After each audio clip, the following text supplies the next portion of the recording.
Live at lunch. You are looking live. Live at lunch. Live at lunch with Ott and Hanny on 104.5 ESPN, Baton Rouge. What the hell's going on out here? Now, here's Jimmy Ott and Charles Hannegriff.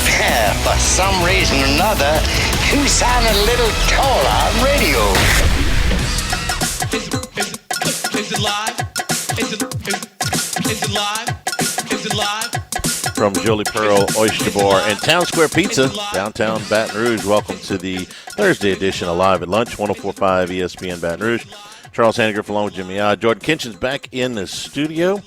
Our Las Vegas contingent with us today as we turn towards championship weekend. Jordan's intro right, man. You know, he's done this long enough now. The man deserves a little respect. What am I supposed to call him? Everybody's favorite Holy Cross Tiger. Okay. All right. Can we have some imaging done? The Catholic League cats got to stick together, man. And more importantly, can we get it sponsored? I mean, come on. Yes, Charlie. Go out let's there. Give him a talent Go fee. ahead, beat the streets, my man. Let's give him a talent fee. Yes, there is a sponsor out there. Absolutely. Holy Cross alums, get in touch with us, please. Yes. Our Las Vegas contingent with us, Dwayne Colucci, Matt Humans, Kenny White, all today as we look towards championship weekend, coming down the stretch in the NFL, and a ton of college basketball, man. If you like college basketball, last night's about as good as it gets for December. Number 1 goes down. Number 2 goes down. Match up of top 6 teams in Ames.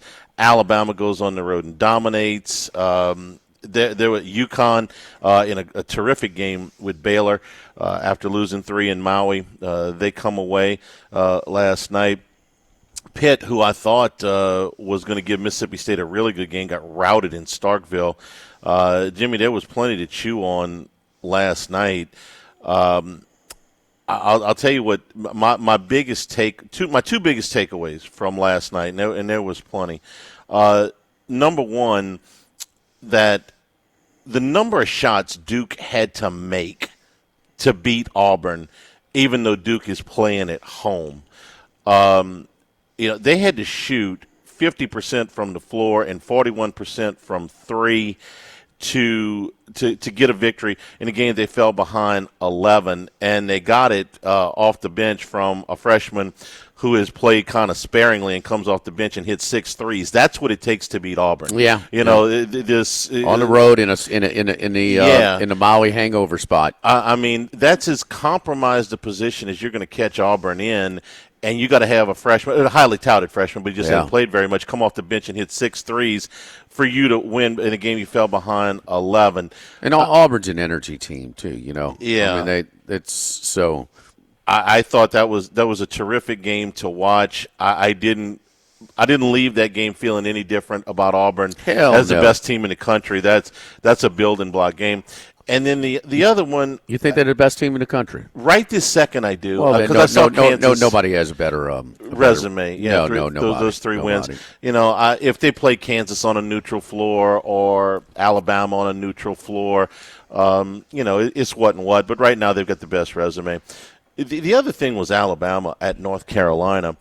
And you look at Alabama's schedule, they have been to West Lafayette to play Purdue. Purdue's not as good as they were a year ago, but they're still a top 15-ish team.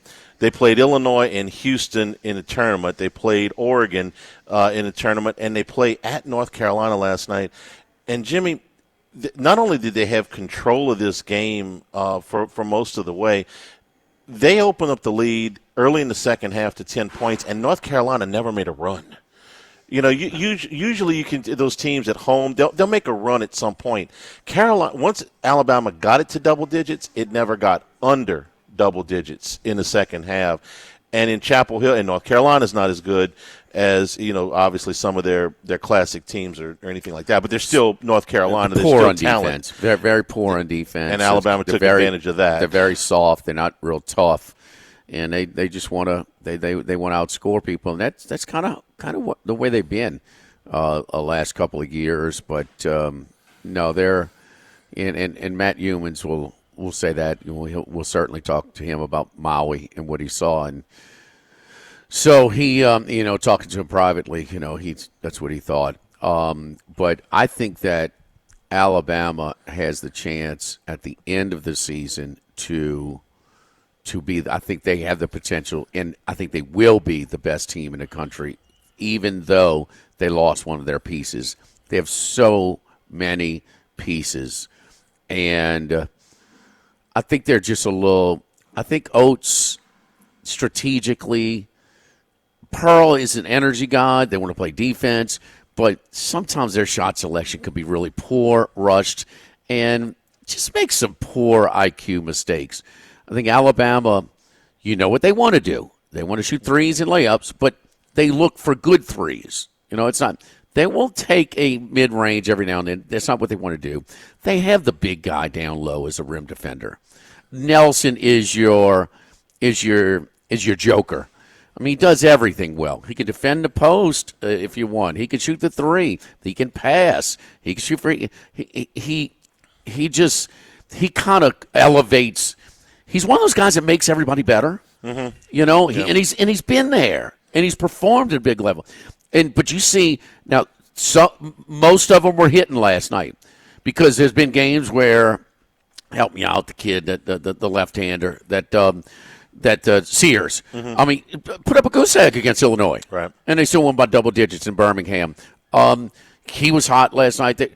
The transfer from Rutgers is he's a high field. He's going to shoot 75% from the field. He takes no bad shots, so he finishes at the rim. I think, and I'm not a fan of his.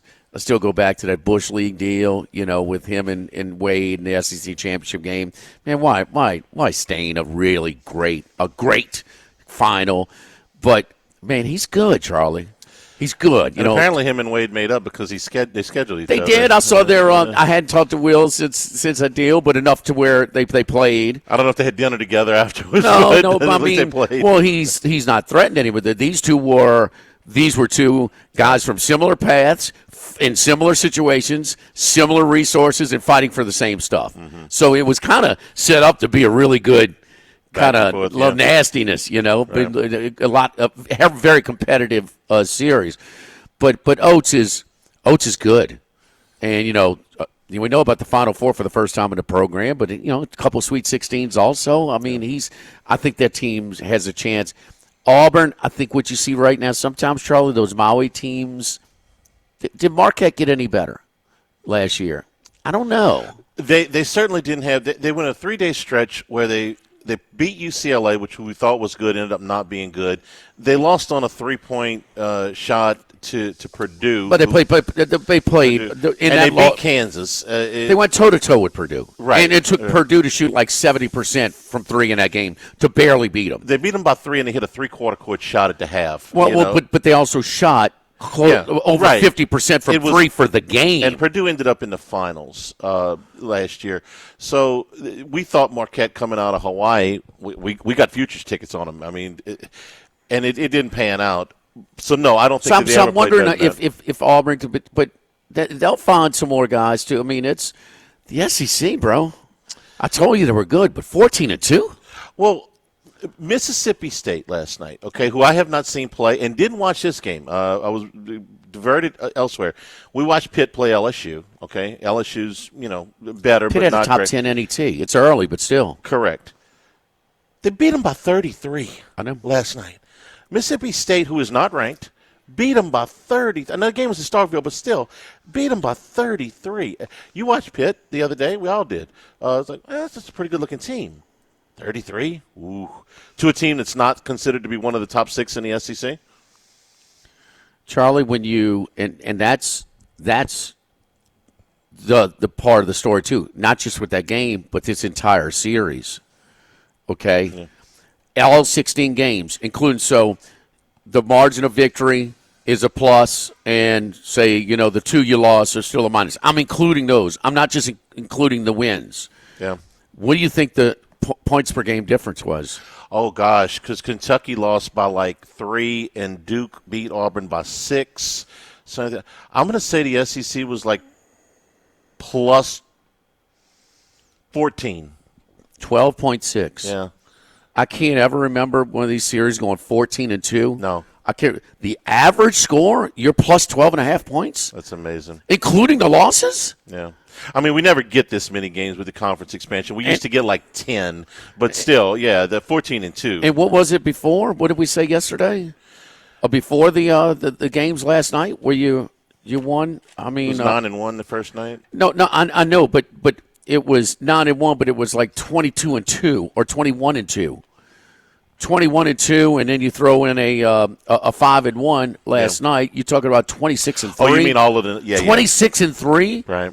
SEC versus ACC. Yeah, I've never seen the league this good. This no, deep, it's not. No. And it's got nothing to do with Oklahoma and Texas, who are decent clubs. But it's Poser. Yeah. He's good. Yeah, he is. No, he's good because they were not in the a spot teams in the top 10. They were in now. that spot. They were playing in a tournament, and that was their first game back against Georgia Tech. And Georgia Tech's not bad with Stoudemire. Yeah, and they still covered. I mean, So I'm talking about a tough spot, and that's as tough a spot as Auburn's going to be in all year long. At Duke, yes. Well, at Duke, off Maui. First game off of Maui. Right. Yeah. That Maui angle is interesting. Did you the Maui flu? I'd never heard that before. Maui flu, Maui hangover. The Maui flu. What did we? Now we got home with La Tech last night. Fresno State did not. No, they couldn't make a shot to save their life. Oregon, USC. Oregon had won the Vegas tournament, but that's a conference game. This is more where it's supposed to be where teams, but the first half they were 4-0. Fresno was they covered the first half. Yeah, did not cover the game. Louisiana Tech was winning at half. Louisiana Tech is good. They are. They're good. They are. And then you had to get a putback dunk to cover. Southern got them. That's right. Southern got them, but Southern got them after that tournament and right before their trip to Memphis. But they were okay. What do you think about Penny Hardaway's roster? Was usually deep and athletic. Yeah.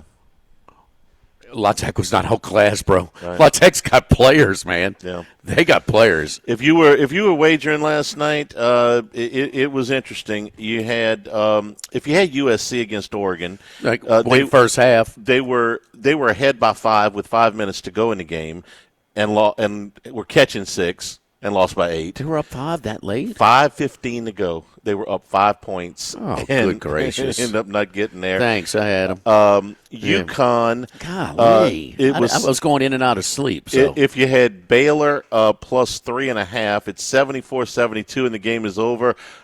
Let's go back and look and see if the foul occurs with 0.7 seconds to go. Go home. UConn, of course, hits both free throws. They cover. La Tech. Not all places. 4.5 was available. Oh well, you got to shop. I didn't. I didn't Pays shop. To shop. Didn't shop properly, I guess. Memphis and La Tech.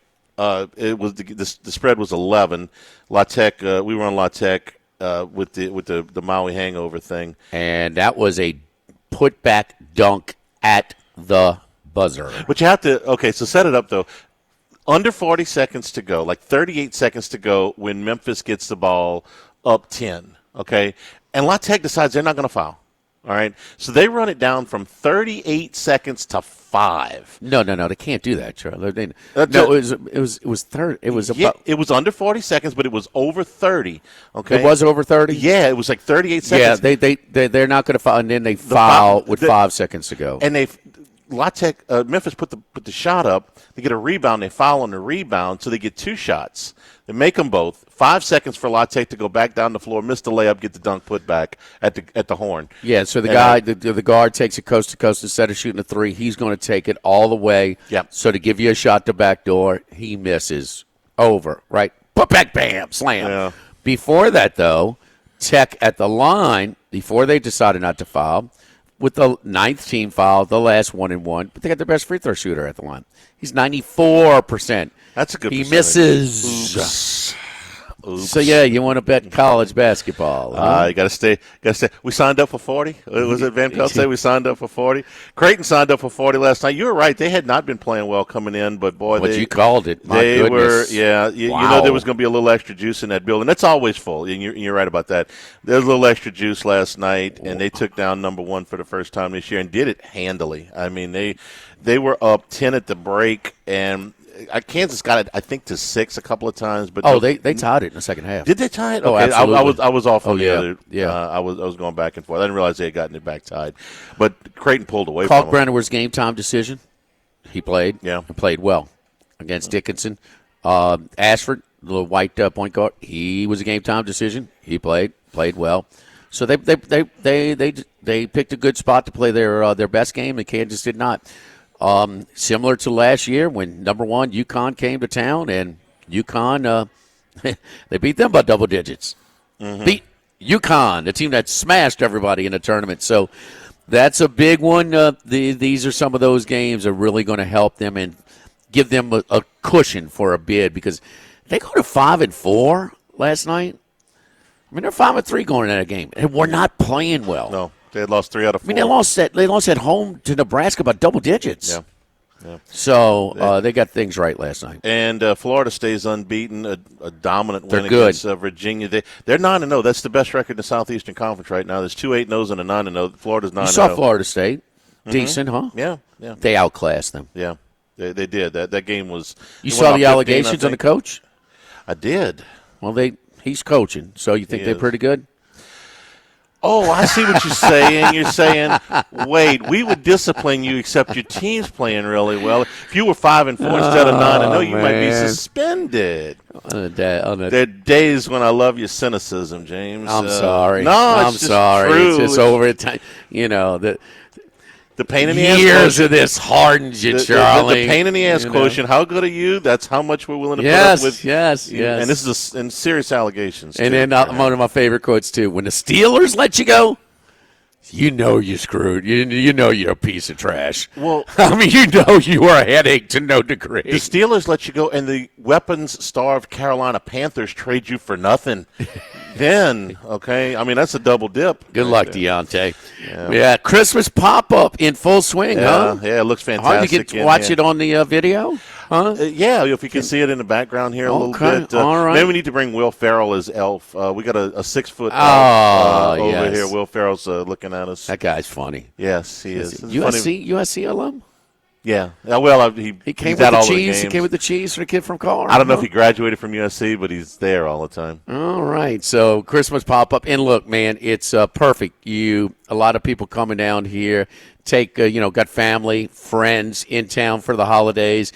Take them downtown, see the Christmas tree in Town Square. But come here and, I don't know, have one of your Christmas cocktails, the Christmas cocktails, the Jolly Julep, the Peppermint Bark Martini, the White Poinsettia, the Grinch. What's the Grinch, Charlie? Probably green. Melon liqueur. There you go. Bacardi, Sprite, and the cherry garnish. Snickerdoodle Martini, spiked eggnog, boozy hot cocoa, and the elf shot as well. What's in the elf shot? Jägermeister with Bailey's Irish cream. So all up. The Snickerdoodle Martini, rum chata, gingerbread, fireball, nutmeg sprinkle. Hello. Mardi Gras balls are coming up. We can cater and deliver to the River Center as easy as you can make it right there. So that's always good. So catering during the holiday season or holiday parties, holiday gatherings of all size, give Elizabeth a call over here at Jolie Pearl, and she can set you up. And gift cards, $50 for every $50. You get $10 on us. You get $100, $25 on us over here. Festival Lights tomorrow. Stop in for drinks, dinner, or pizza next door. That's right, the grab-and-go pizza, basically. You sit there, you go through the line. Yes, I want this, I want that. Or just give me a specialty pizza. You pick your ingredients and throw it in the oven. Boom, 10 minutes. Comes out piping hot, fresh. You talk about good, man. Great. If you haven't had Town Square Pizza, you have to do so. It is really, really good stuff. You aggravated with the University of Texas? Thank you. No. I'm aggravated with the league. Oh, well, I'll give you another reason. About the treatment of Texas. I'll give you another reason to be aggravated with the league's treatment of Texas when we come back here. Because how many things can the league control? I got another one for you when we come back. You control this bridge schedule. Got another one when we come back. Live at lunch from Jolie Pearl and Town Square Pizza, 104.5 ESPN Baton Rouge.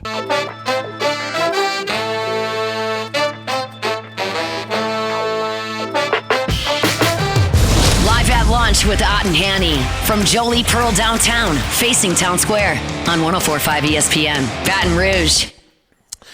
Remember, you can always get the show on demand, the new LouisianaSports.net, 1045ESPN.com. New Handycast up, dropped that a couple of days ago with a review of the LSU-Oklahoma game along with Richard Dixon. Like and subscribe, please, if you like me at all, on YouTube. You like Richard's stuff, please like and subscribe. You remember that game, Texas and Georgia, right, Jimmy? They're playing again this weekend.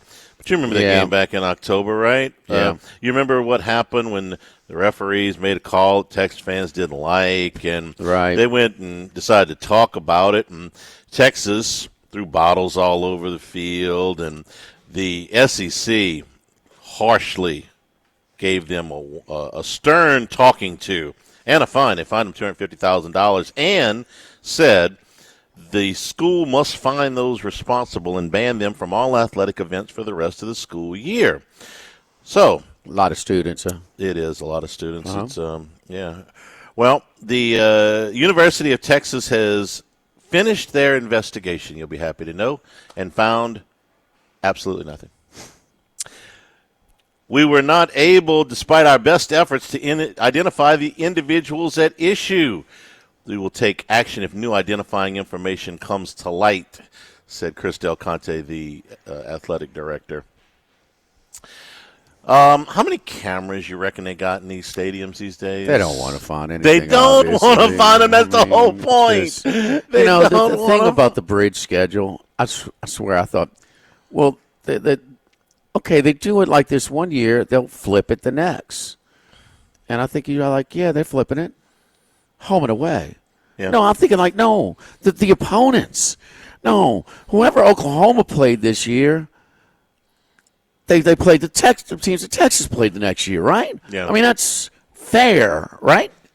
It's balance. Huh? Sure. You wanted to throw away the oldest rivalry in the South, Auburn, Georgia. I do. On a matter of fairness and balance. I do. Right? I understand.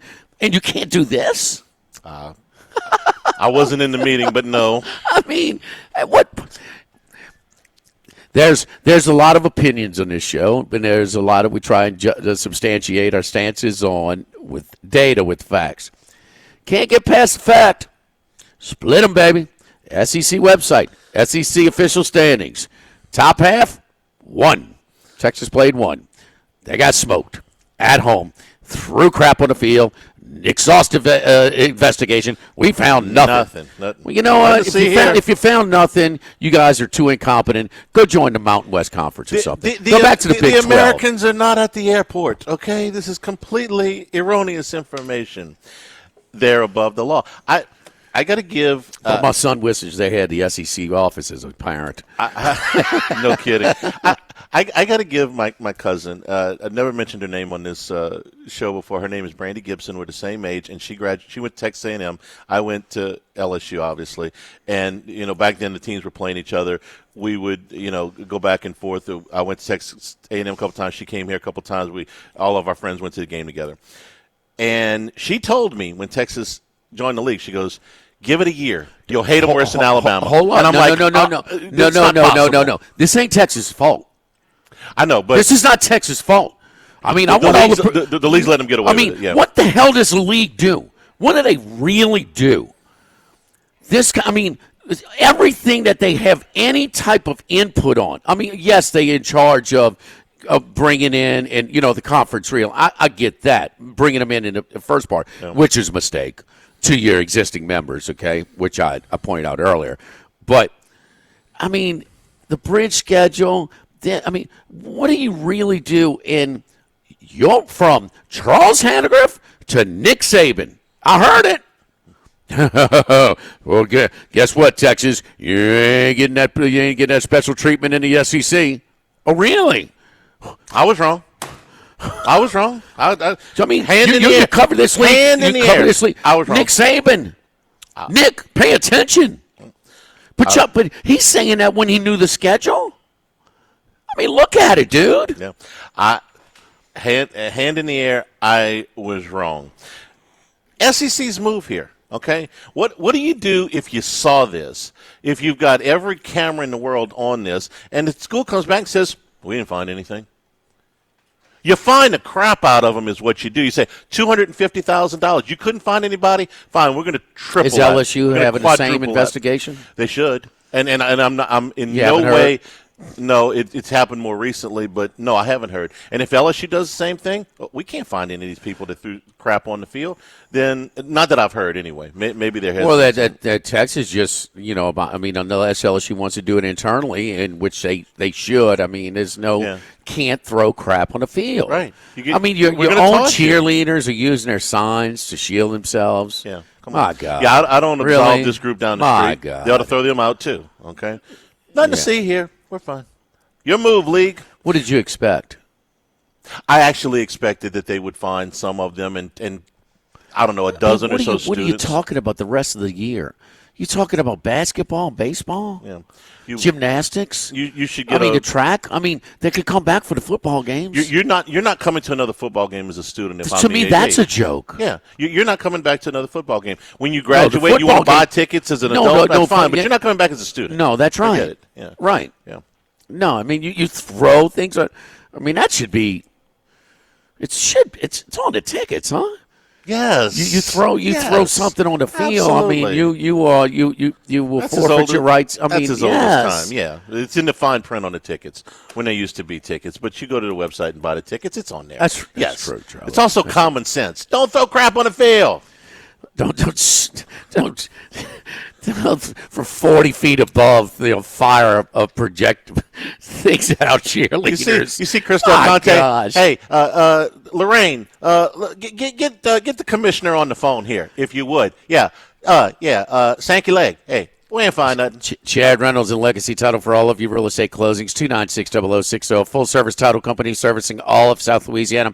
Fast, friendly, professional services, which you get every time you call 296-0060. Our great staff, our great team at Legacy Title, Ashley Donald, Marion Haynes, Adrian Galata, Michael Platt, and, of course, the big Tonto, the big chief, Chad Reynolds, wants to wish everybody happy holidays, Merry Christmas, be safe. Chad Reynolds, Legacy Title, 296-0060. Live at Jolie Pearl and Town Square Pizza, live at lunch, 104.5 ESPN Baton Rouge.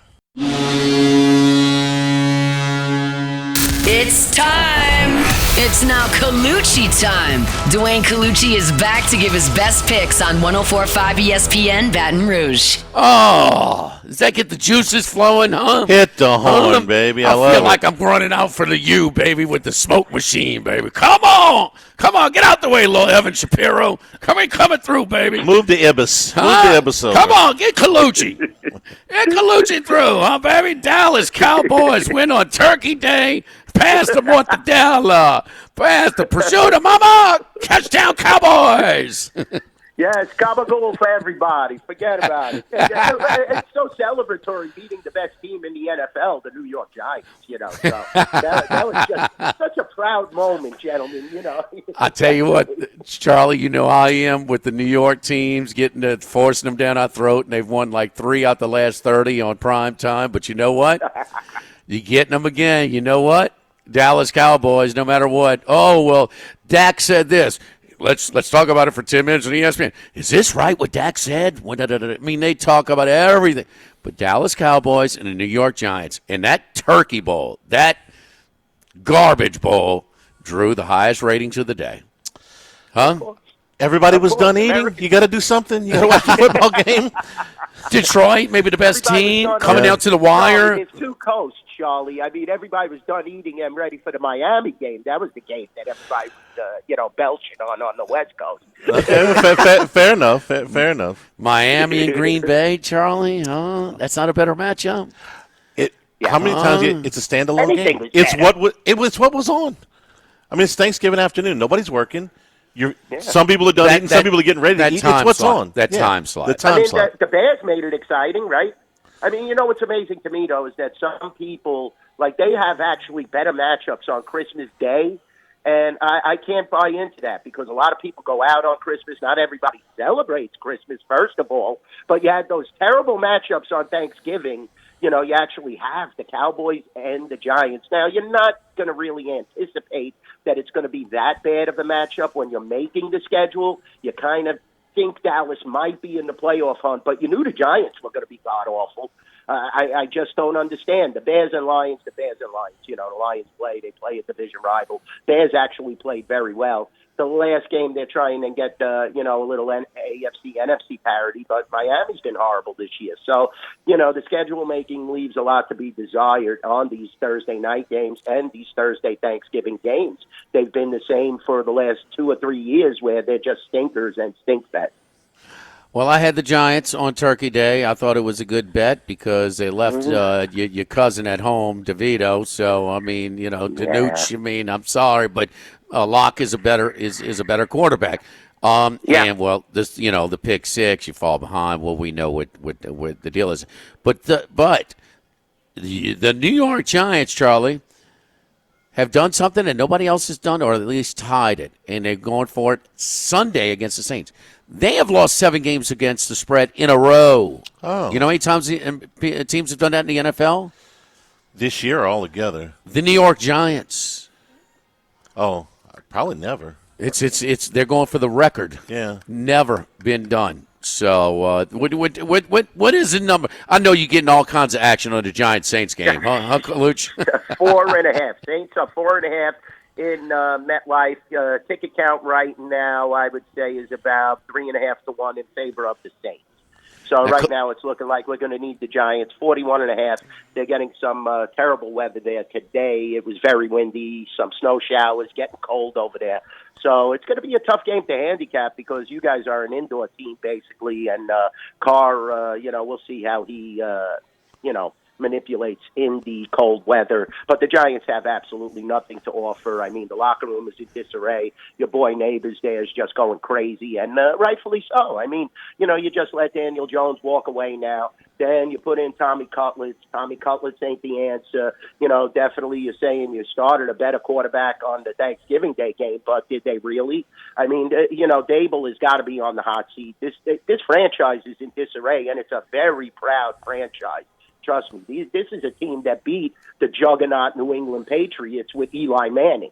So, this is uncharacteristic of basically the Giants totally. I mean, this isn't the Cowboys where we've been losing for 30 years and it's Jerry Jones just not doing anything right. But it started, and I hate to use it, that Hard Knock special, if you watched it. And, they didn't even make an effort, in my opinion, to get Saquon. And now Saquon has the chip on his shoulder to just dominate and move this Philadelphia Eagle, into the promised land, this franchise. And, to let him go to a division rival, that's just a smack right in the face, and the Giants really need to rethink. It stinks for them, but answer me this. If Saquon Barkley had re-signed with the Giants, they're 2-10. What would their record be? Oh, no. They'd win a couple of more games. Would they be a playoff team? Of course not. No, of course not. So what they're doing is they are tanking. They are tanking for they have to get a quarterback come hell or high water. That's why putting Tommy DeVito in who is considerably worse than Drew Lock, is a tanking move. If you're going to tank, do it right, okay? And go get the quarterback that you want. Last year, Charlie. They tried. Colucci, they tried very hard to make a trade into the top 3 to get a quarterback. They knew they needed a quarterback last year, and there were no takers. New England, Washington, and Chicago wouldn't budge. So they tried to do this a year ago. The 2 contracts were monstrous. I mean, when you look at it, Jones, and if you re-sign Saquon, they were just monstrous contracts, and they got locked in with the mistake of Daniel Jones. Yeah, they tried, but they had an opportunity where they could have tanked last year, too, and told Saquon on the side, look, we're looking to tank. We're going to get a new quarterback in here. We're going to give you the money. Let's just wait it out a year. Instead, they went the whole offseason still trying and, never rectifying the quarterback situation. Then they didn't sign Saquon, and now you're back to scale 1. And I don't even think it's a point of tanking. They can't beat these teams, Charlie. They can't beat the opponent. No, Dallas has beaten them 15 straight times. So no, I get it, but you a message. If you ridiculous. And look, they made a ton of mistakes. But all I'm saying is Saquon Barkley would not have them in the playoffs. So if you're going to tank, tank. I've seen Drew Lock play. We watched him play at Missouri. I've seen DeVito play. Trust me, if I had to put coin down on one of those 2 quarterbacks, it would be Drew Lock 11 times out of 10. So they're trying to tank, and then DeVito gets hurt. I mean, that's typical Lions. Right. Typical Giants. Think about it. Charlie, think about it. But now you need both a quarterback and a running back. You only got one wide receiver. I mean, he's a superstar. Don't get me wrong. He's a stud. Probably, definitely one of the top up-and-coming wide receivers. But now you need not only that, but you need the running back. It would still be nice to have Barkley if you could have told him, look, we're going to be in a little rebuild. Just wait us out. We'll be back in a couple of years. That division is not that great. Dallas is totally in a shambles. I mean, okay, Washington, who knew Jaden Daniels was going to be this monstrous? But, it's definitely a division where you could easily move up. It isn't something like Green Bay is in front of you, Detroit's in front of you, and Minnesota's in front of you. A division like that, or a division, on the other hand, in the AFC where you got Chiefs, Chargers, Denver all playing at a playoff level. This is the NFC least, and you could definitely make some moves to improve yourself. And it just would have been better to have Saquon on the roster as opposed to having to start from square one and blow a season prior to a bad season, after a bad season, I should say. Well, I don't have any disagreeing with any of that. Their bigger problem, which is you look to most teams, and where is their problem? It is that they've drafted poorly. So you say, oh, you're going to rebuild. Okay, where's Kadarius Toney? He was the first-round pick. That worked out well. Where's Kayvon Thibodeau? He's got 9 tackles for the year. He was a first-round pick. Evan Neal, Jimmy, you watched him the other day. He was the 7th pick of the draft. The 7th pick of the draft, okay? So the Barkley deal gets all of the spotlight. But, man, go look at the guy. Deonte Banks was their first-round pick last year, and he's, kind of a middle-of-the-road guy. So their drafting is what has gotten them in this bind. Thanks, Neal and Thibodeau. I can't believe what happened to Thibodeau's career. We knew he had a few injuries, but still, he was supposed to be unbelievable. And like you said, the other two are just serviceable at best, and they were first-round picks. So the Giants definitely need to rebuild inside first. Banks is okay. He's just nothing special. All 30 teams playing tonight on the ice tonight. Come on now, give us some winners. Yeah. We've been having a tough go, but in the off, I'm sorry. I'm going to start tweeting them out to you guys once again. We had the Kings last night. We fell behind 2-0. We were able to cash there. We had St. Louis the night before. So, things are starting to change. I'm sorry to the Baton Rouge clientele. My picks have been a little rough lately. But let's start with the marquee matchup. I mean, we have Colorado and we have Carolina. Now, Carolina has sort of come back down to earth. You're seeing that they've lost 2 out of 3. They're 2-2 in their last 4. I should say the Avalanche. They were so hot, and they've played so well. And you look at this road trip. This is like the longest road trip in the history of the NHL for the Colorado Avalanche right now. So this is a tough game. I think they're getting used, though, to playing on the road, and they're playing very well now. They started to get healthy with Valerie Nichushkin back in the lineup. Lehkonen is back in the lineup. This is a superstar roster that could put up massive amounts of goals when they are healthy. So, now they're starting to get healthy, and it's very important to stay healthy for Colorado because the West is a very, very difficult conference. We're going to take advantage of this game tonight. I like Colorado in this matchup. Now Carolina has lost 3 in a row. They lost a home and home against Florida where they got outscored 12-3. So, guys, something happened in that Ranger game Wednesday, November 27th, because Carolina just is not the same team. They have given up 14 goals in the last 3 games and have only scored 5.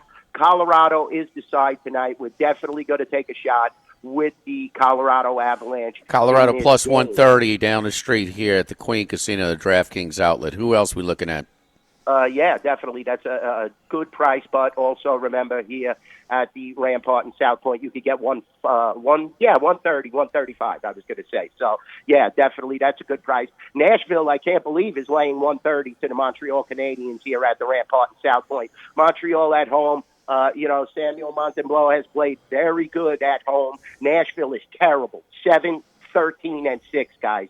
They can't get out of their own way. They're just not playing well at all. I think this is a great spot for Montreal. They could definitely take advantage of this team. I just don't understand. Nashville was such a popular team at the counter for the futures market. And now they've lost another 5 in a row, guys. Now you're going into Montreal. You're on this road trip. It's a 4-game road trip. Lost the first 2 games of the road trip. Definitely a tough one last night against Toronto, losing 3-2. And now you got to go into the Bell Center. Let's take Montreal tonight. I think it's a beautiful spot for the Montreal Canadiens. St. Louis Blues. I talked about them earlier. Coaching change. Very intelligent, taking Boston's former head coach, who was he was fired under some adverse circumstances. I don't think that the Boston Bruins franchise upstairs with Cam Neely really knows what they're doing, getting rid of a coach who basically almost had a 700-plus win percentage. Now, all of a sudden, he shows up at St. Louis. St. Louis is thriving. They won 3 out of 4. They're going to win again tonight on the road at Calgary. We're going to take the St. Louis Blues in that matchup. And if you want a long shot, guys, do not sell the Columbus Blue Jackets short in this spot. Edmonton is constantly, guys, I tell you constantly, Edmonton is plus so 235. overvalued. Yes, and Edmonton is very overvalued, guys. You saw they were shut right down against the Vegas Golden Knights. They are nothing special. You're talking about a team now in Columbus that has won 3 out of 5. They could definitely get up for this game. I like their chances, but don't go crazy. This is just on the tail end of a parlay. Even if you want to take a goal and a half in this game, you're going to be involved. Edmonton 13-10-2, just too overrated. Columbus is 11-10-3, despite the tragedy of Johnny Gaudreau. I think they're starting to get emotional and get support from that situation. It's such a devastating thing for the Gaudreau brothers and the Columbus Blue Jackets, but they're really dedicating this season to him. I think they have a tremendous chance in this game tonight. So rounding it up, we got Blues against Calgary. Like you said, probably could get a 105, 110 there. Plus Big 110 on Columbus. Yeah, go ahead. Yeah, we're out of time, Kaluch. We out of time. 4 dogs, Colorado, Montreal, St. Louis, and a little sprinkle, plus 235 on Columbus. Thank you, Kaluch. Follow Dwayne on Twitter, at NYBookieDwayne, at NYBookieDwayne. Good luck, Kaluch. Thank you, buddy. Love you guys. Thank you. And say hi to everybody at Baton Rouge. Yes, indeed. Don't forget our friends at Relief Windows. Relief Windows, if your homeowners association requires wood windows, we've got them over at Wood Windows. But not just wood windows, but wood windows that are built to last. Don't be like I did. I wish I'd have known about the gel wood windows from Relief Windows when the original construction of my home. Built using Arlast wood. The gel wind windows come with a 20-year general warranty and a lifetime limited warranty against rot and termites, providing years of beauty and minimal maintenance. Relief Windows and reliefwindows.com, 230-5652. Live is Jolie Pearl and Town Square Pizza, live at lunch, 104.5 ESPN Baton Rouge.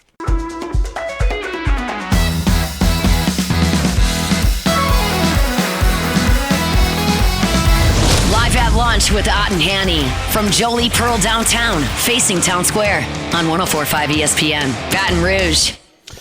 Unfortunately for the LSU basketball team, the news was bad on Jalen Reed's knee examination. Torn ACL. He's going to be out for the rest of the season. Tore it just a couple of minutes into the game on Tuesday night against Florida State. He had started all 8 games, averaging 11 and 6.5, and that's a tough break. They were off to a good start. He was going to be a big part of what they do this season. And, we started the show talking about how hard it's going to be to play in conference this year. And Reed was somebody they were counting on, and he had really improved. You could tell he had put some time in the offseason on his game. And now they're going to have to do without him. So just kind of it kills your balance. Mm-hmm. He was your guy that you can run things through in the low post. I mean, that's what he worked on. He became more proficient, with his back to the basket, And his teammates liked him. They voted him captain. So it's one of your leaders, one of your guys. He's been there with from the beginning with McMahon. Not a league that's real forgiving, man. No, it's not going to be tough go. All right, we'll take a break. We come back for hour number 2. Matt Humans, fresh off his trip to Hawaii and the Maui Classic. That is next. Live at lunch, 104.5 ESPN Baton Rouge.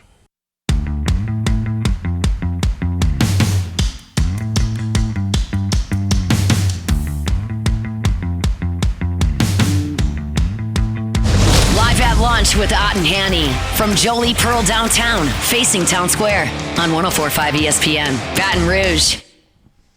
All right, don't forget over here at Jolie Pearl, man, the Christmas decorations pop up. It is in full effect, man. Looks like Christmas decorations by Balco or Jose Canseco. I mean, this place is decked out. Come by, explosion of Christmas. Do some photo ops, get you a holiday. The holiday drink menu is awesome. The Jolly Julep, peppermint bark martini, the white poinsettia, the Grinch, the snickerdoodle martini, Spock eggnog, and more. How about the elf shot, huh? Let's go to Las Vegas, my boy Matt Humans, fresh back from Maui. Matt, how about the Auburn Tigers, huh? Yeah, Auburn was really impressive in Maui, and that was actually my bet to win the tournament at plus 350. But I got to tell you, I felt like a fool on Monday night because they were down 16 points at halftime to Iowa State, and it didn't look good. You don't want your pick to win the tournament to get knocked out in the first game. Auburn obviously rallied and won, and looked like I thought the number one team in college basketball coming out of that. That said, I bet against Auburn last night because I figured Duke would get a significant free throw disparity in its favor, and it's tough to go to Cameron Indoor and win. And Duke did get the win last night over Auburn, but I don't think you ever downgrade a team like Auburn for a loss like that last night. I mean, I think I'm pretty sure when I looked at the box score, it was 27 free throws for Duke and 12 for Auburn last night. I mean, that makes all the difference in games like that. That's why home court in college basketball is more important. The home advantage in college basketball is more important in that sport than any other. Also a tough spot. What do you call it? The Maui flu, the Maui hangover, whichever you will. And it wasn't just Duke, but a lot of teams. It's every year when they're over there, and it's such highly competitive games. A big stage, resort setting, and I mean it's a long flight. I mean these teams, and Matt, not only this, but a lot of the tournaments that we see, it's a little bit of downgrade, especially not necessarily when you're playing Duke, okay? Because the team's trying, they're just a little jet lag there, but when they're big favorites against these nondescript teams, 15, 20-point favorites, they're just kind of going through the motions, especially in the first half.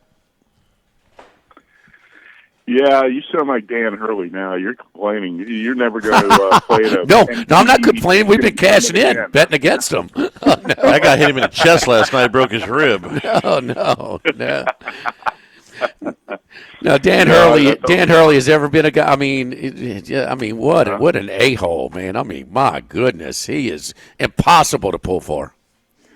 I mean, you're right about that. That's well said. I've said very similar things in the last 2 weeks. I mean, the guy rolls through back-to-back NCAA tournaments, 12-0, straight up and against the spread. We're never going to see that again. And then he goes to a Thanksgiving tournament, loses 3 in a row. 2 of them are close games. And he cries and bitches at the officials the whole effing time. You might want to hit the delay on that. And Dan Hurley is the biggest crybaby coach I've ever seen. I've been watching college basketball, obviously, for a long time. I grew up watching Bob Knight. He is the most unprofessional coach I've ever witnessed. College hoops, college football. 15 seconds into the first game in Maui, he is all over the officials, in their ear, crying like crazy. And some of the stuff he said, believe it or not, I can't repeat it on the radio, but some of the stuff he was screaming. Certainly not again. He was screaming at the opposing players, and some of the stuff he was yelling at Penny Hardaway during the game, I can't even repeat that. It's insane how unprofessional Dan Hurley is. And then after he loses, he cries. I'm never playing in a holiday tournament setting like this again. And when you say impossible to root for, that's the best way to put it. I mean, I think he's got to be the most hated guy in college basketball. Easily. And we respect him so much, in an era where, right. I mean, they're scared to death to coach some of these players. I mean, because they'll leave the next year and this and that, and they have a culture where they can actually coach. And, and Klingon would say, I've been to our practices, man. They're so they can actually coach, and he's as much as I respect him, I dislike him personally and the bullying stuff. But the absolute worst is when he starts touching and addressing opposing players. Bro, you got to coach your team and leave mine alone. And that's where he needs flat out, his ass popped. So, I mean, that's completely. I don't care if you're, 8 and under to the NBA. You cannot. Don't mess with the opposing players. That's completely out of line. Hey, what is that building? You know what that? Go ahead. Quickly, what that reminds me of is in the national championship game when he stormed out in the court and then got Zach Edey's way and stared at Zach Edey and like, what is this guy doing? Edey wanted to. He's 7'4", 300. He can pick up Dan Hurley and snap him like a matchstick, right? And this guy is acting like a little tough guy on the sideline and screaming at opposing players and talking trash. It's just so unprofessional. And like you said, respect him because he's such a good coach. But, man, it's just such immature behavior from a guy like that. But the Maui Gym, the Lahaina Civic Center, seats about 2,500. It's a great setting to watch college hoops if you've never been out there. I've been out that tournament probably 10 times, and there's no better place. One of my top 5 sporting events of the year to go out to that. And I checked the field for you guys. LSU is not in it next year, so I'm probably not going to want to make the trip. I think next year's field, the last 2 fields have been loaded. 2 of the best Maui fields in history with a bunch of top 10 teams. Next year's field is not that good. Actually, it's got UNLV, USC, Arizona State, I think NC State, might be a Big Ten team in there. It's not as good a field next year. The Players Era tournament's trying to get bigger and better next year, too. They've got to be cut, with that purse, they got to be cutting into it a little bit, too, huh? Yeah, I think that might hurt the Maui fields a little bit. But then again, Texas is another team in next year's field. This stuff can change quickly, too, and I'm sure it will take longer, and I'm sure you guys have talked about it on your show, but there's got to be some changes to the system in place in college sports right now. And, that could have impact those tournaments in the future. But, yeah, you're going to see the higher-profile teams want to come to the tournaments that are offering the biggest paydays, and they're trying to get that thing going in Vegas next year, too. The horse out the barn, the toothpaste is out the out the tube, or Wes Reynolds will not criticize Signetti for faking punch up 38-0. So no, all that. I don't know how we're going to reverse all this. How about Wes Reynolds taking the side of Signetti for faking a punt up 38-0, leaving Rourke in there 52-0, throwing touchdown passes. He said it was all about the nastiness. He said you would know about it, being a Purdue alum. Says you're tired of taking it from Purdue, he said. Well, Purdue's kicked Indiana's butt forever in football. And actually, I didn't watch 1 minute of the game. I saw one highlight. I was actually on the road. I was at the Notre Dame USC game, and I purposely did not record that game. I was not going to watch it because I predicted it was going to be 52-3, and it was even worse than that. But I don't blame Signetti for pouring it on. I always say this: if you're crying about somebody running up the score, get tougher, play better. You would make a stop. That Purdue team just completely laid down and quit on the coach, and everybody knew it. And it was pretty obvious about halfway through the season that Purdue quit on that coach. So, the one thing that does bother me is Indiana fans were whining the previous week about Ohio State running up the scoring a late touchdown, and then Indiana does the same thing the next week. Don't be hypocritical and whine about it one week and then do it yourself the next. So, but I have to give Curt Signetti full credit. That shows you what a difference a coach can make when you make a great coaching hire. And then it also illustrates what a difference it can make when you make a horrendous coaching hire like Purdue did with Ryan Walters, a young, unproven defensive coordinator who didn't know how to be a head coach, right? That's how quickly you can turn a program around and how quickly you can destroy a program.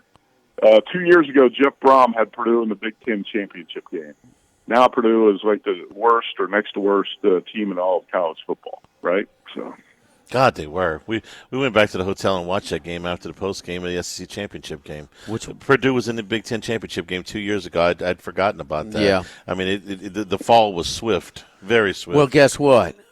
The Ward Manuel, our favorite committee chair, he says, Alabama's 3-1. Miami's 0-1. Guess who else is 0-1 against the top 25? University of Texas. I want to see Texas play Purdue's schedule this year, at least, huh? Can we have that at least, huh? Give Ward Manuel a little bit of a break. He was getting his contract extended this morning. Ward Manuel talks and he's got other things to do. And then when Reese Davis asks him, "Okay, so there's no movement for the teams that aren't playing," and he starts talking like Les Miles again in riddles. So anyway, But you know the schedules are just so crazy, man. I mean, everybody wants to hate on the boy. Geez, some of your colleagues, my goodness. I mean, the thing, you know, it's messed up. You got over half the field is going to have no wins against ranked opponents. I mean, Miami, and look, Alabama looked terrible against. I mean, I could pick parts in any of them, whether it's Ole Miss, South Carolina, Alabama, Miami, SMU, all of them. For Miami, SMU, and Clemson, and Notre Dame for 6 games, for none of them to play one time. I mean, you know, this is what you get with conference expansion. Huh? These things can happen, I guess. Yeah, you're right. I mean, you were mentioning Purdue played all the Big Ten heavyweights, all of them, and then you have situations like Texas where the Longhorns played Georgia, and then pretty much nobody else who was good in the SEC, who was really good. I think that committee has proven to be just like every other college football playoff committee we've seen, corrupt and incompetent, a combination of those two things. And it's ridiculous when you hear Ward Manuel talking about records, like, well, they're 3-1. This team's there are so many empty wins in some of these teams' records. And by the way, I'm going to be the last one to sit here and make a case for Miami because we've seen the ACC replay booth and Miami a couple of wins. So I'm not going to be making a case for Miami, but I thought the Alabama win at LSU was really, really impressive.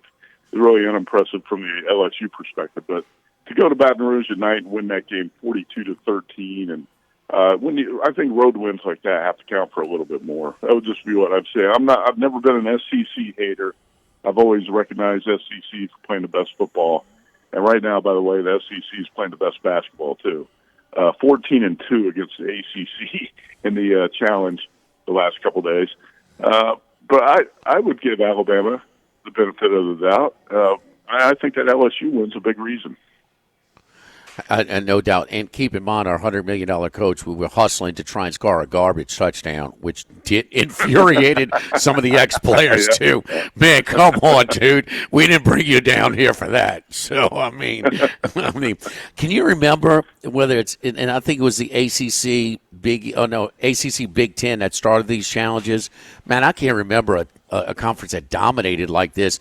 And even if you include the 2 losses, all the scores, the 16 games, 12.6 points a game better on the average. And they had some blowouts in these games as well.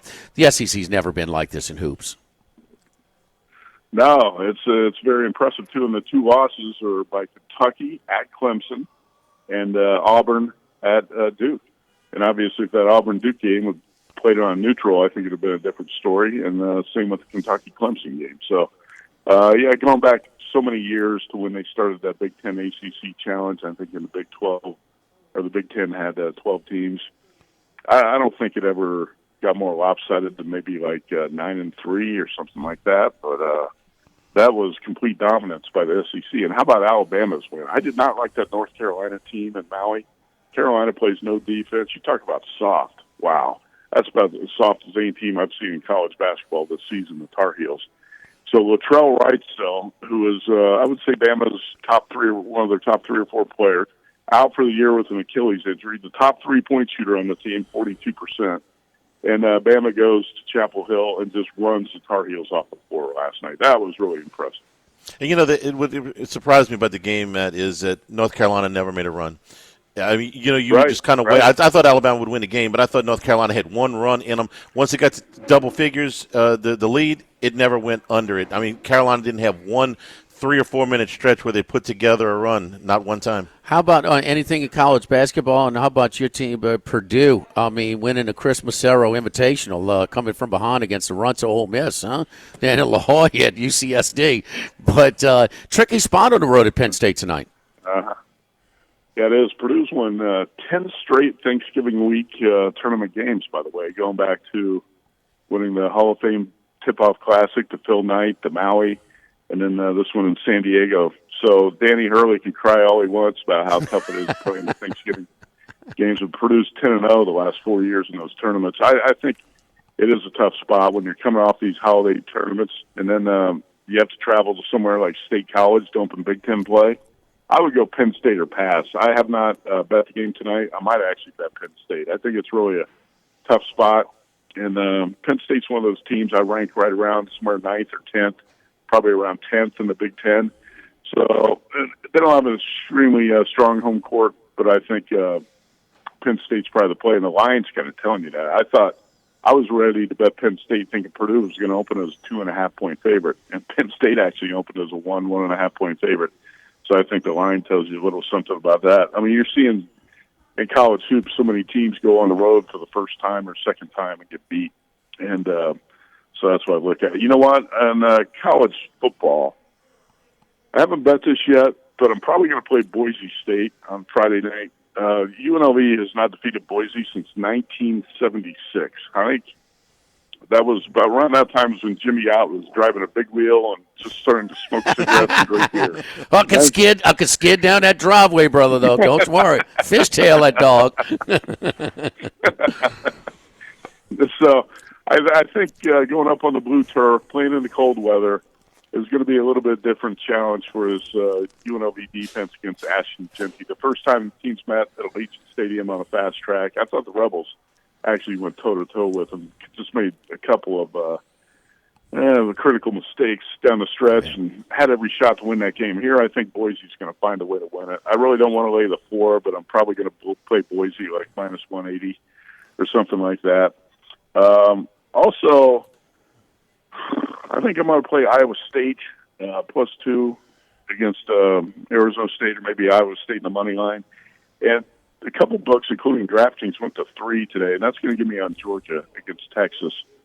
Anyone who bet Texas A&M last week, it's got to be a little bit sick. We overrated Mike Elko, by the way, the Texas A&M coach. He did so many dumb things in that game, and he's done a lot of dumb things this season. I'm starting to wonder if Mike Elko has been overrated by a lot of us handicappers or people in the media and he has not appeared all that bright this season. But what Texas A&M did at the 1-yard line against Texas last week was an abomination. I don't like the Longhorns as much with Quinn Ewers quarterback, and I was saying that last week. And then he goes out and throws a 90-yard pick six to put A&M right back in that game last week in College Station. I think the Longhorns are better with Arch Manning at quarterback, and Sark I think he would be smart to play both quarterbacks to at least give a different look because Arch is a dangerous runner and a better athlete than Ewers. I'm playing Georgia +3 in a rematch. I played Georgia the first time +5. I thought it was an absurd line, and I think I'm going to back the Bulldogs again. Well, I certainly hope that they play both quarterbacks. That'll give Jimmy a chance to wear his Manning jersey on Saturday. They are. The game. Don't you start, Charlie, with your crap. So they are going to run him in those packages, just like they did in the A&M game. So he is kind of a runner, and he's way more of a runner than his uncles were. There's no doubt about that. Matty, who's your best NFL pick this week? I'm going to say Rams +4.5 against the Eagles. And, Rams +4.5 probably is going to be my top play. I'm looking at that's not against the Eagles, by the way. Eagles are 12.5-point home favorites against the Panthers. And I actually got the Panthers on my sheet here against the Eagles because Rams against the Bills. That might be a spot where I think Philadelphia falls asleep at the wheel with so many big games in the rearview mirror and so many big games coming up, including Steelers and Commanders.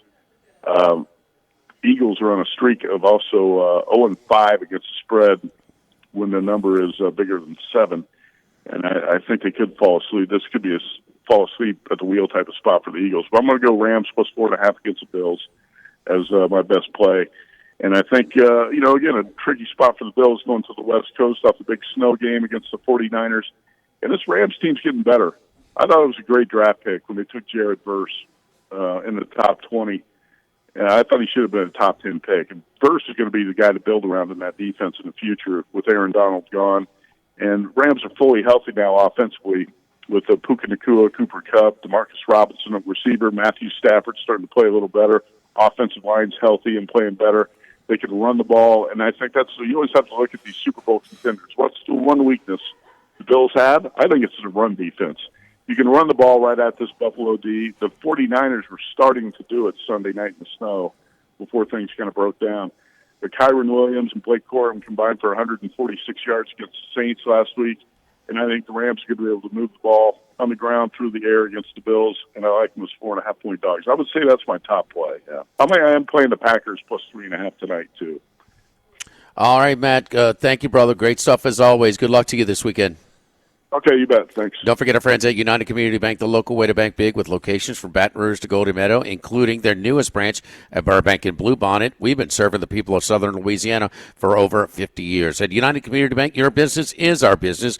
We support the hardworking folks behind local business. From initial startup loans to ongoing planning and assessments, United Community Bank is here for you. United Community Bank, member FDIC, equal housing lender. Live at Jolie Pearl and Town Square Pizza, live at lunch, 104.5 ESPN Baton Rouge.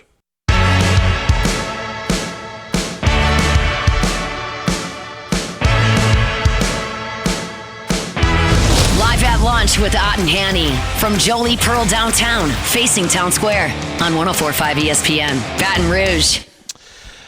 One of the first games on Saturday is the Big 12 championship game, Iowa State and Arizona State. The word came down officially yesterday that Arizona State will be without Jordan Tyson, their leading receiver, and he's their leading receiver by a lot. He's got 75 catches. The next best is Scadaboo, who is the lead running back with 35 catches. They don't have another receiver now with more than 17 catches all year. The tight end's caught 28 balls. He's got 10 touchdowns. The rest of the team has 12 receiving touchdowns together. Yeah, so this was expected.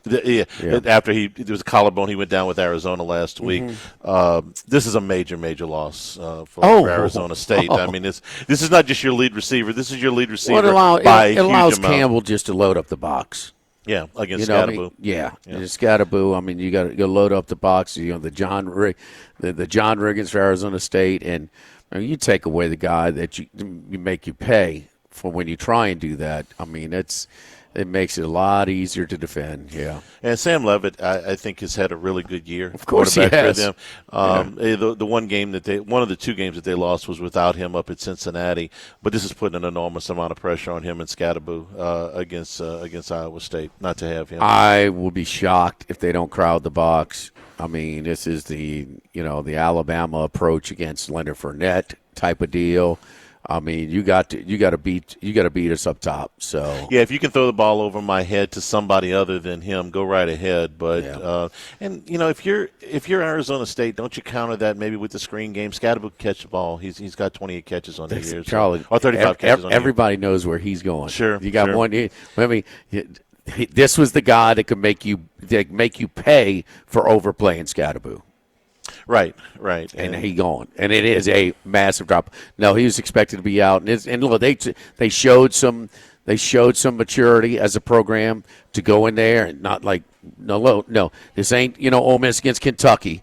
We're just going to have 3 dead ball personal fouls after third down stops on defense. We're going to go in there. They obliterated them. I mean, it was 28 zip before you could blink. Yeah. I was surprised with one thing with Iowa State, though. You think of, at least when I think of Iowa State under Matt Campbell, I think of stingy defense, conservative offense. They were third to last in rush defense in the Big 12 this year. They allowed a lot more rushing yards than most of his teams usually do. So stack the box even more with that in mind. Yeah.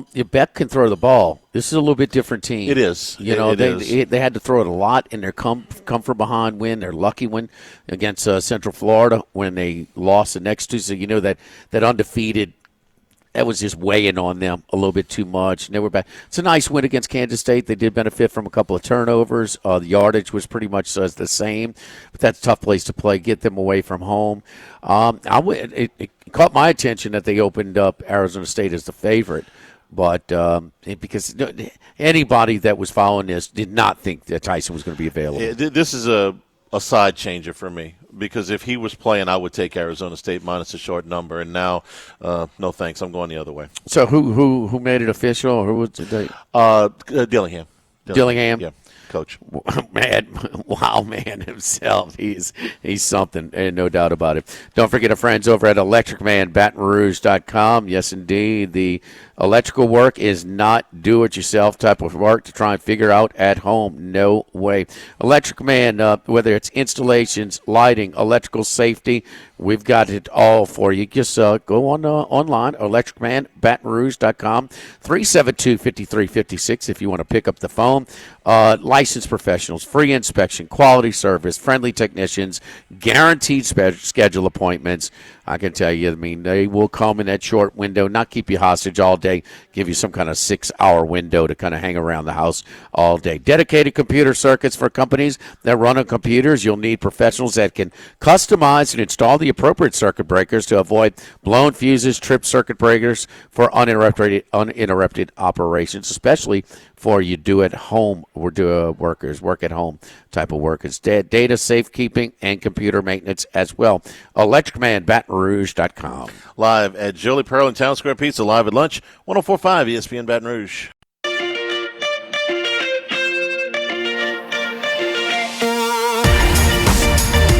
Live at lunch with Ott and Hanny from Jolie Pearl downtown, facing Town Square on 104.5 ESPN Baton Rouge. Back here at Jolie Pearl and Town Square Pizza, live at lunch. Yes, indeed. Let's go out to Las Vegas. My boy Kenny White, odds maker for so long, now on this side of the counter helping us out handicap. Kenny, you have a good Thanksgiving, buddy? Hi, Jimmy. Yeah, I did. I'm glad you asked. Thank you very much. We did. I was wondering if you had a turducken. I've had them. That's funny. The place, the Gourmet Butcher Block, which is on the West Bank of New Orleans. So I guess for a ride from the Superdome, it's maybe 10 to 15 minutes. So where Madden first got them. And my mom used to get the deboned chickens with the crawfish or shrimp and feed us when we were kids and stuff like that. So, no, I'm well aware of the turduckens. They're really good, Kenny, by the way. They are worth the shot. I have had one before. A good friend of mine, and how I got into radio, in Louisiana, was a gentleman named Ronnie Navarro. God rest in peace. Ronnie was a hairdresser from Lafayette. Okay. And I met him out here in Vegas 30 years ago. He loved betting sports and a great guy, and we stayed in touch for all 30 years that he was alive. And Ronnie was the guy that introduced me to the turducken, and then came out and cooked me some gumbo, the best I've ever had. Yeah, speaking of the turducken, let's go in reverse order today, because the team that played on primetime Thanksgiving last week, and that's the Green Bay Packers, and, of course, Detroit. They play in the rematch with their full allotment of rest because they both played last Thursday. That is the focus. That's your best bet this weekend in the NFL. Looking at Detroit, opened up 5. It's down to 3.5 now. Yeah, if you bet Detroit last week, you thought, wow, that first half you were counting your money because they were so dominant. I think they had 270 yards, and Chicago didn't even have a first down. But Detroit continued to lose defensive player after defensive player, and that team was weaker and weaker, and Chicago finally put some drives together, and, they should have won the football game. Now this Detroit defense is still down a lot of really good players. DJ Reader on the defensive line is out. Anzalone, a linebacker, one of the best in the NFL, is out. And without Hutchison and Reader in the front four, this defense starts to get rather average. There's a revenge factor for Green Bay. They lost 24-14 earlier this year at home. I really love both these football teams, but I think Green Bay right now is the better team because of this Detroit defense being banged up. What's that, Charlie? They have 13 players, defensive players, on injured reserve. No other team in the league has more than 7, just to give you an idea of just how banged up they are. All right, let's get to the College Picks Championship weekend. Let's start with Jacksonville State and Western Kentucky. Rich Rod's crew, we certainly know him from his time in Louisiana at Tulane for that undefeated season offensive coordinator. Hey, he They didn't need the game. They were already in, but it still came down to a late field goal by Western Kentucky, 19-17 win. Jacksonville State's quarterback got banged up in that game. His availability is questionable. Jacksonville State 4.5 in a rematch, but this time it's in Alabama, not at Western Kentucky. Yeah, the motivation is everything, and you're right. Jacksonville State was locked into this game already. Western Kentucky needed to win, and they needed Liberty to lose for them to get in the championship game, and it all happened for Western Kentucky. The Hilltoppers are here, but motivation will be different this time around. Jacksonville State will be out for revenge. You mentioned the quarterback, Huff, banged up a little bit. Logan Smothers, really good backup. Rich Rod's offense, you know it. He kind of invented the RPO, and he did that in Tulane and then brought it into West Virginia, and he's doing it now at Jacksonville State. They run the ball as well as anybody in the country, so this should be a fun game to watch. Last week was 19-17. I think this game will be much higher scoring, but I think Jacksonville State gets there. They're the better team and playing at home this time, and with that extra motivation that they just lost to Western Kentucky. Jacksonville State, yes, rushed top 5 in the country in rushing, 257 a game. Tyler Huff was the quarterback that was banged up in that game. He's got 1176 on the ground himself. Let's talking about flipping the location. Earlier in the season, Boise State went to Las Vegas as a 4-point favorite and won by 5. They're a 4-point favorite again. But, Kenny, you're more interested in the total, which is 57.5 on the Smurf turf in Boise. Boy, I'm a big Barry Odom fan now that he's turned this program around. Finally, we got a good football coach here at UNLV, but the price is just right. I think Boise should be about a 4-point favorite. I've actually got them a little higher than that, but I do factor in revenge, and my number settles on the number. But the total, I have 65. Love the way these two teams are very two-dimensional, running the football and throwing the football. Both quarterbacks have had a great year.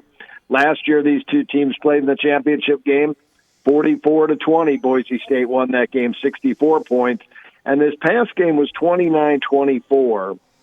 But there were so many opportunities to put points on the board in that game. A couple of shoestring tackles on Genty kept that game from really breaking out, and I think this one's going to be a little different story. I think both teams score in the 30s in this game, and be fun. I'm hoping the UNLV Rebels can pull it out. All right, and the SEC standalone game for the SEC rematch, Texas and Georgia. Georgia smoked them. That's the only team that finished in the top half of the SEC standings that Texas did play.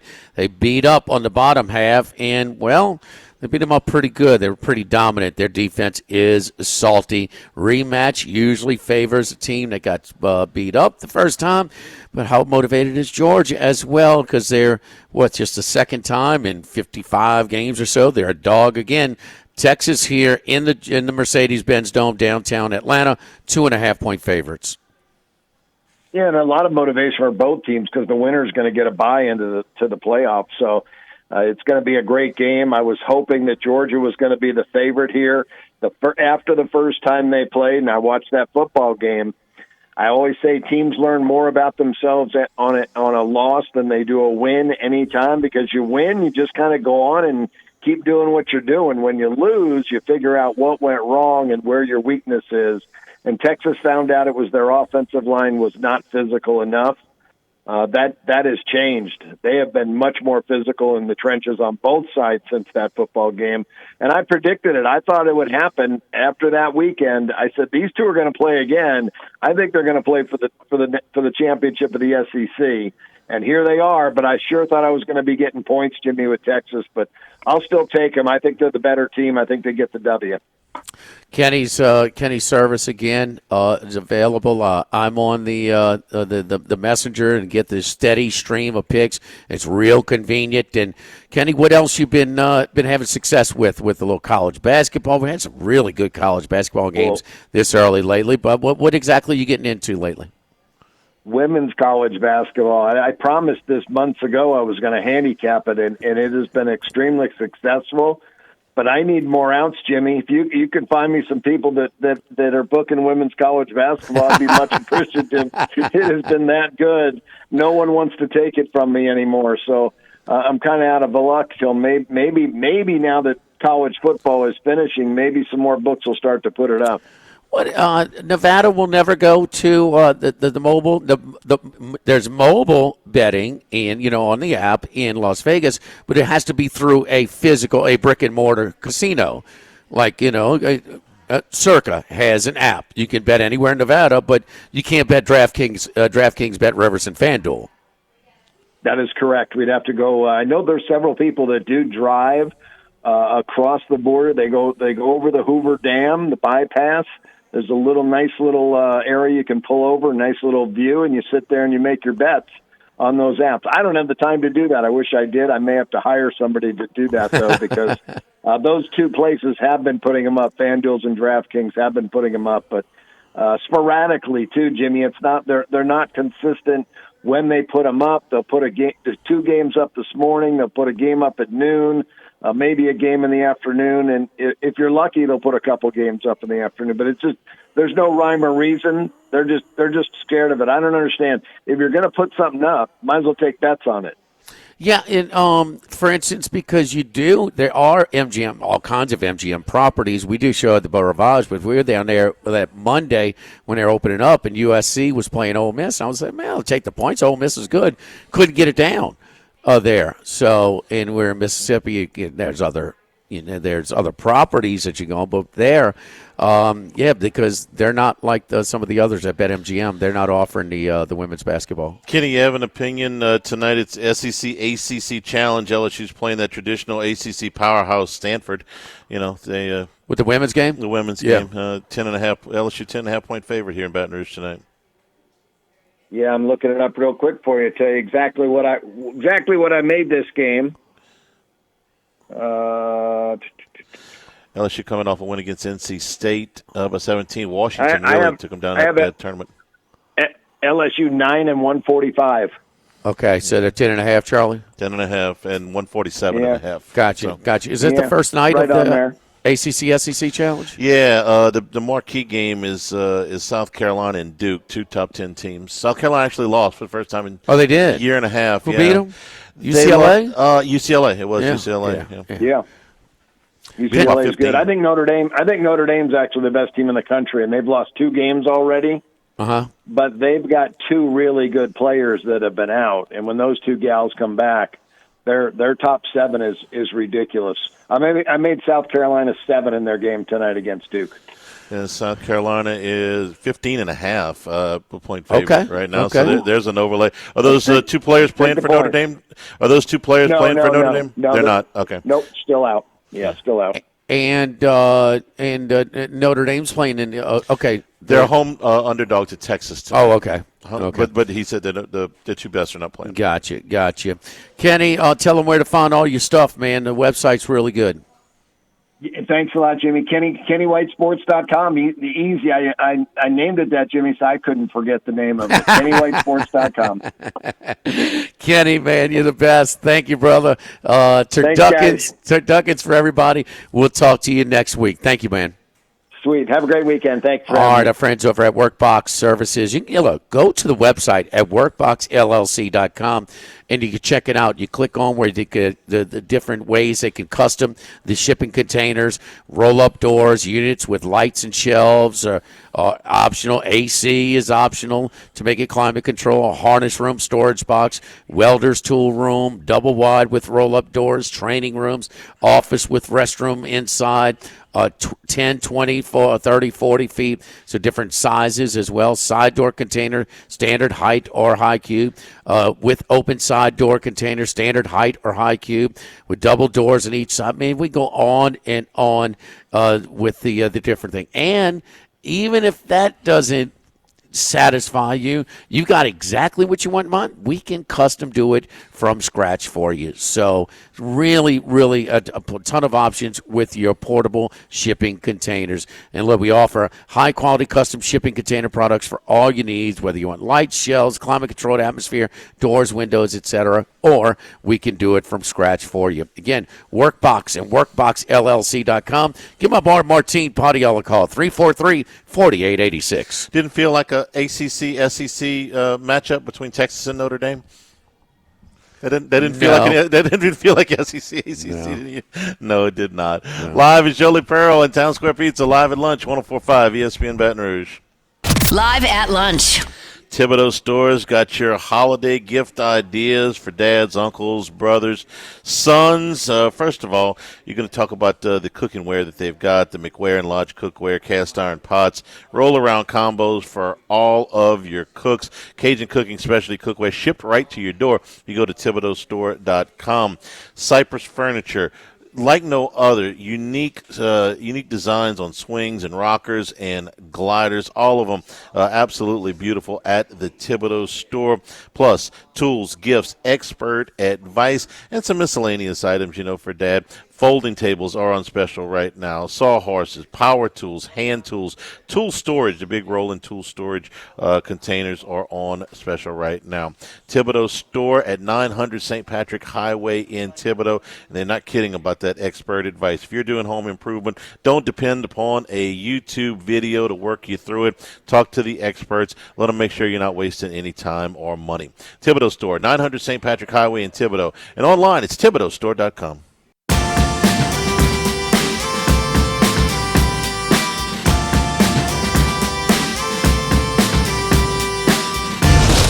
Lunch with Ott and Hanny from Jolie Pearl downtown, facing Town Square on 104.5 ESPN, Baton Rouge.